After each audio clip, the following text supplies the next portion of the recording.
பல இடம் பார்த்து எக்ஸ்ப்ளோர் பண்ண இடம் கிடைக்கிறது தான். ஸோ ரொம்ப வேறு லெவலில் இருக்குது, அமேசிங்காக இருக்குது, சூப்பராக இருக்குது, செம்ம என்ஜாய்மெண்ட்டாக இருக்குது.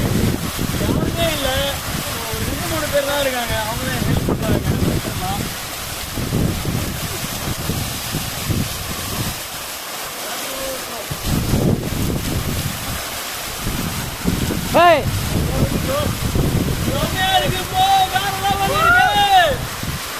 மறக்காமல் வந்து ட்ராவல் வித் விஜி சேனலை சப்ஸ்கிரைப் பண்ணுங்கள், லைக் பண்ணுங்கள், ஷேர் பண்ணுங்கள், ஃபாலோ பண்ணுங்கள் பேஜை.